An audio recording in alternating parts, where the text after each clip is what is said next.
Okay, here's my moment. Mazel tov to all of you, the graduates of the class of 2025.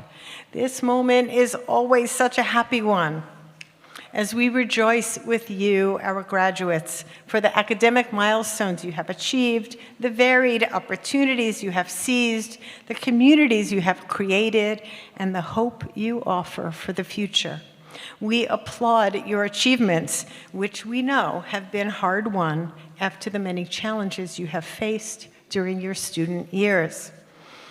Sadly, we mark this joyous occasion when we are still in shock from last night's horrific murder of Yaron Lashinsky and Sarah Lynn Milgram in D.C. This is also the second year in a row that we mark this commencement while Israeli hostages languish under Hamas's cruel hand.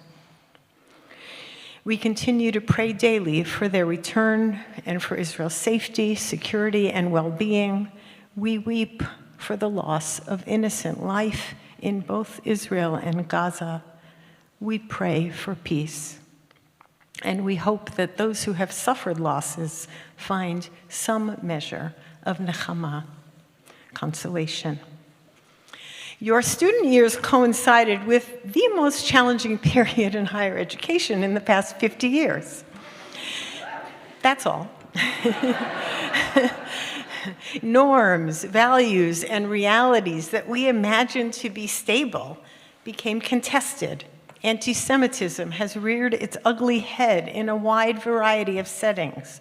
We worry about the health of our country, especially the assault on higher education and the erosion of civil discourse and the search for truth. We also worry about the security, health, and future of the state of Israel as a Jewish and democratic state. You all experience things you never thought you'd witness during your student years. Your worldview may have been shaken by a peer, a professor, a text, or a community. All of this was part of your education, and you each found your own brilliant way of successfully navigating this rocky terrain. At each step of the way, you privileged engaging over withdrawing, challenging over accepting, and you've grown in the process. And now, as you prepare to leave these walls, how will you integrate your JTS experience so that it will sustain you throughout your lives and help you forge a more just, hopeful, and meaningful future? One way to understand your experience is through the word hashkafa. So with a nod to your commitment to mastering Hebrew, let's focus on the word and its root, shin kof pei. Hashkafa can best be translated as worldview. Our worldview is shaped by all that has happened to us, individually, as members of a family, as Americans, as Jews. The JTS worldview is further informed by the text, history, and ideas we study, the languages they were written in, the perspective and values they offer, and the community in which we study them. But there's more, because the same root appears in many different forms. As someone who wears eyeglasses, the noun mishkafayim, eyeglasses, is the first word that comes to mind for me. It reminds us that our worldview ought to bring us insight without clouding our vision. The hifil, lahashkif, to look, connotes a level of intentionality and awareness, and is often depicted in the Bible as looking from a particular vantage point. Sisra's mother looking out the window with worry, Michal looking down disapprovingly at her husband King David's wild dancing, etc. The use of this verb, rather than the more common lirot, for seeing, reminds us that our perspective colors what we see. If we want to see others clearly, we need to recognize and take account of our biases. Finally, the reflexive form, hishtakfut, reflection, reminds us that what we see may actually be distorted, as in a mirror that makes us look taller or rounder than we actually are. While this may be a source of laughter in a funhouse, it can lead to a warped view of the world. As the noted author George Orwell famously said, "To see what is in front of one's nose needs a constant struggle." To see without distortion, without bias, Orwell insists that we need to constantly be vigilant in seeing clearly what's actually there, even if it's an uncomfortable truth. A midrash in Shmot Rabbah suggests one more dimension to this verb root, shin kof pei.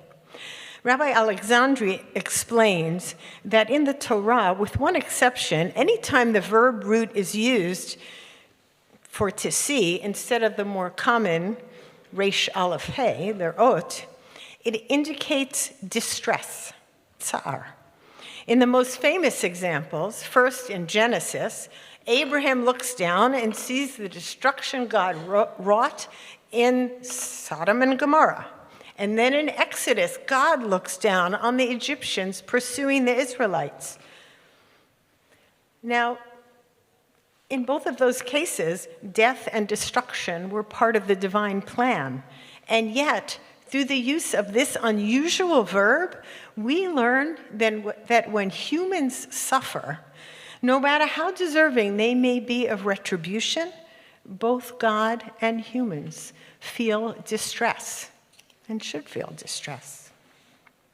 This interpretation suggests a hashkafa, a worldview that not only reinforces the need to see one another fully and the world around us without rose-colored glasses, but also to bring a sense of compassion and empathy to every encounter, even when it's easier to prejudge or avert our gaze. You've internalized these insights through your JTS experience. The JTS hashkafa is in your toolbox, encompassing a curiosity and sensitivity to the world around us, an embrace of critical thinking, integrative learning, engaged conversation across difference, and a recognition that what we've seen and experienced will make us stronger. Permeating all is a love for our tradition, which binds us to one another in community, even when our views or practices don't fully align, which they never do. This perspective, this hashkafa, will fortify you well beyond the physical time in this space as students, giving you the confidence to address the challenges we face both within the Jewish community and in the world at large. You, our newest graduates of the William Davidson Graduate School of Jewish Education, the Gershon Kex Graduate School, List College, the Rabbinical School, and the H.L. Miller Cantorial School, with your clarity of vision and sense of purpose, fill me with enormous hope. You studied the Jewish experience with head, heart, and hand, with an eye towards enriching your lives with meaning, beauty, and purpose. You cultivated many forms of understanding and honed the skills to develop compelling visions for a kinder, more hopeful future. Echoing Professor Hayes' moving words earlier, may your curiosity and serendipity lead you in fruitful and fulfilling directions. When you find your place in the world professionally, in academia, business, education, congregational life, medicine, chaplaincy, the arts, technology, or whatever path you choose, may JTS continually serve as a nourishing force for you. And as you find your place in the world personally and communally, may JTS continue to fortify you, your mind, your character, and your soul. We look forward to seeing how you, as JTS alumni now, harness these experiences for good, deepen ties with others, and share your gifts with the world. We wish you much success as you do so in your own unique ways. Mazel tov to you and to all of us for reaching this day.